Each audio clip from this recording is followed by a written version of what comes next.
আসসালামু আলাইকুম রহমতুল্লাহি ওয়াবারাকাতুহু।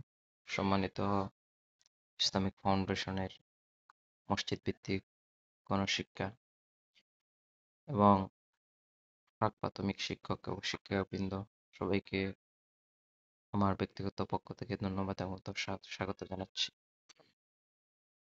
আমরা দীর্ঘদিন থেকে দীর্ঘ 6 মাসের আমরা বেতন পাচ্ছি না। শিক্ষক শিক্ষিকা বৃন্দ যারা আছেন আমরা কেউ বেতন পাচ্ছি না। আজকে 18 তারিখ, আজকে 19 তারিখ, 18 তারিখে রেজুলেশন হয়েছে। আমরা যদি ওয়েবসাইট একটু ভিজিট করি তাহলে বুঝতে পারবো। এই যে পরিকল্পনা মন্ত্রণালয় বিভাগের একটা ওয়েবসাইট, আমরা যদি ঢুকি তাহলে আপনাদের লাইভ দেখাচ্ছি। এই যে দেখেন, 25/6/2018 ইংরেজি, উপরে 140 নাম্বার অনুমোদন, প্রকল্প অনুমোদন হয়েছে। একনেক নৈতিকতা ও ধর্মীয় মূল্যবোধ উন্নয়নে মসজিদ ভিত্তিক শিশু ও গণশিক্ষা কার্যক্রম 8 মাস পর্যায়ে শীর্ষক প্রকল্প অনুমোদন। এটাই মাত্র এই 18 তারিখে রেজুলেশন হয়েছে। এই তো ওয়েবসাইটে, পরিকল্পনা মন্ত্রণালয়ের ওয়েবসাইটে এটা দিয়েছে, যে পরিকল্পনা বিভাগ, গণপ্রজাতন্ত্রী বাংলাদেশ সরকার। এই প্রকল্প অনুমোদন হয়েছে। অনুমোদনের পরে আবার রেজুলেশন হয়েছে।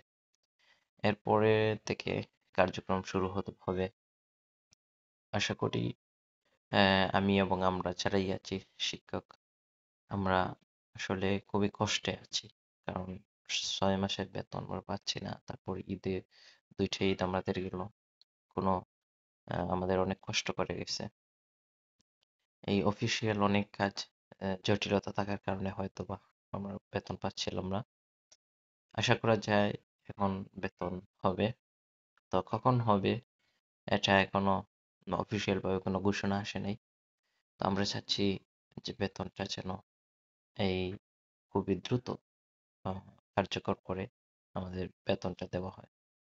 আবার একটা ফেসবুকে একটা পোস্ট দেখছিলাম যে রূপালী ব্যাংক নাকি অ্যাকাউন্ট করা লাগবে। তারপরে আসলে এই প্যারাতে আমরা অনেক কষ্ট করা লাগবে। 84,000 শিক্ষক, সবাই কষ্ট করতে হবে। আর একটা বিভাগ, পরিকল্পনা মন্ত্রণালয় এবং ধর্ম মন্ত্রণালয়, তারা যদি চায় তাহলে আগের ব্যাংকেই দিতে পারতো। কিন্তু এই এত মানুষ, এত শিক্ষক শিক্ষিকা সবাই কষ্ট করতে হবে। তো আমি আমি আমরা যেন খুব দ্রুত যেন আমাদের বেতনটা কার্যকর করা হয়।